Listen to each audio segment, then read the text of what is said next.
আসসালামু আলাইকুম। সকলে কেমন আছেন? আশা করি ভালোই আছেন। আমিও ভালো আছি। আজকে অনেক দিন পরে একটা নতুন ভিডিও নিয়ে আপনাদের সামনে হাজির হলাম। আমার ছোট ভাইয়ের ছেলে আসছে আমাদের বাড়িতে বেড়াতে, কারণ ও মাদ্রাসায় পড়ে। মাদ্রাসার ছুটি 15 দিন, বলে মনিকো বাড়ি যাব। এই জন্য ওর আম্মু এসে দিয়ে গেছে। কিছুদিন আগে আমার মা ছিল 1 মাস থাইকে গেছে। এখন মা আবার বাড়িতে গিয়ে অসুস্থ হয়েছে। ছোটো ভাইয়ের ছেলেটাকে কি খাওয়াবো, মনটা তো খারাপই লাগে। ভাইয়ের ছেলে আসছে। তারপর সকালবেলা বের হলাম, বের হয়ে পানি নেই। সকালে দেখি নামাজ পড়ে বের হয়ে পানি নেই। মোটর ছাড়ছি, মোটর ছেড়ে তারপরে আবার গরম পানির জন্য গিজার ছাড়ছি। এর ভিতর দেখি ছাগল, আমার দেবরের ছাগলটা বের হয়েছে, কারণ ওটা আটকানো ছিল। কেমনে বের হয়েছে জানি না। তারপর বাসায় গিয়ে আবার বাসায় ঢুকে চা খাইলাম, মুড়ি খাইছি। খাইয়ে এর ভিতরে বাজার নিয়ে আসছে আবার ওর আব্বু। বাজারগুলি সব রাখলাম, কী কী নিয়ে আসছে।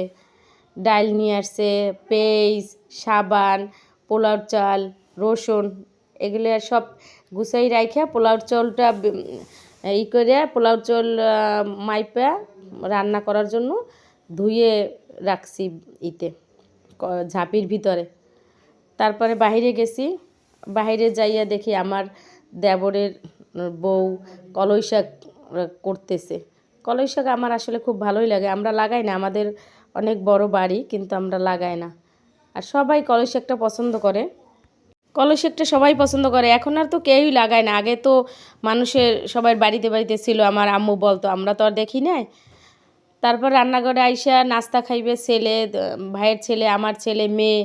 রুটির জন্য আটা সেদ্ধ কইরা চুলাই একদম করে, কারণ আজকাল গ্যাসের যে দাম, এই জন্য চুলাই যায় রান্না করার জন্য।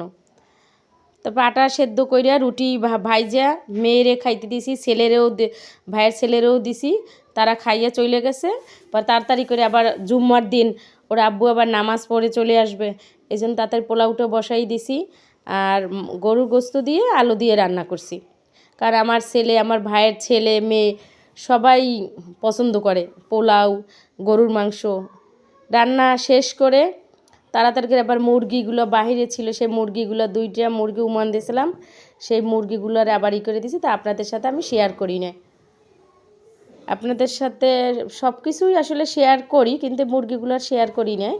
এখন তাড়াতাড়ি খাবার, এর ভিতরে আবার ছেলে চলে আসবে, এই জন্য আজকে আবার অন্যরকম একটু পোলাওটা রান্না করছি। এই জন্য একটু তাড়াহুড়ো করছি, কারণ একা হাতে আজকে যদি এখন তেমন একটা শীত নাই, একা হাতে করতে গেলে অনেক দেরি হয়। আমার যে সাহায্য করে সে সকালে এই কাজ করে চলে গেছে, তাকে দিয়ে আর করাইতে পারি না, সে অন্য কোথাও আবার কাজ করে। পোলাওটা রান্না করে ঢাইকে রাখছি। এর ভিতরে ছেলে, তারপরে আমার ভাইয়ের ছেলে সবাই নামাজ পড়তে গেছে। ওরা এখনই চলে আসবে। আসলে এবার বলবে, আম্মু আমার তাড়াতাড়ি খাইতে দাও। ওই যে চইলেও আসছে। ওরা এখন আবার নামাজে যাইতেছে, নামাজ থেকে আবার কিছুক্ষণ পরেই চলে আসবে না, কারণ ওরা গেছে আজকে 1টার দিকে গেছে, 1:30টায় নামাজ শুরু হইবে। আবার আমার ভাইয়ের ছেলে ও বলতেছে, মনি আমি একটা চাইলতে পাইছি, মানে আমাদের আবার চাইলতে গেছে আছে। ও আবার নামাজ পড়ে আসার সময় দেখে যে চাইলতে, পরে আইনে আবার আমার কাছে একটা চাইলতে দিল। আমি আবার এগুলো কাটাকুটার এগুলো ভালো লাগে না, আমার কাছে সময় নাই। কারণ ছেলে মেয়ে আমি পড়াই, ছেলেরও পড়াই, মেয়েরও পড়াই, আবার কিছু মুরগি পালি, তারে সময় দিতে হয়। আমার ভাইয়ের সেলাইছে, তার অনেকক্ষণ পরে আবার আমার সেলাইছে। আমার ছেলে বেশি চালাক, দুষ্টু বেশি, বয়স আন্দাজে, এক্সের খেলার নেশা। আইসে বলে খাবার দাও খাবার দাও। আমি আজকে বেগুন ভাজি করছিলাম তেলে, আমার ভাইয়ের বউ পাঠাই দিছিল। তারপর তা দিয়েই আমি ওদেরকে বেগুন ভাজি, সালাদ, তারপর গরুর মাংস, এগুলো দিয়ে ওরা খুব মজা করে খাইছে, কারণ ওদের কাছে বলে এইটাই খুব ভালো লাগে।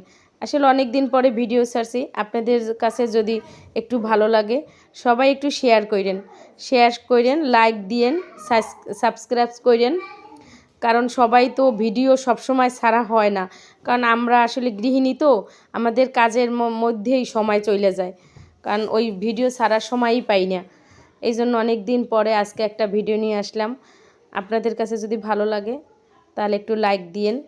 আর কি বলবো আপনাদের, আমি তো আসলে নতুন ভিডিও ছাড়তেছি, অত কিছু বুঝিও না। যদি ভুল হয় আপনারা কমেন্টে জানিয়ে দিয়েন। আসসালামু আলাইকুম।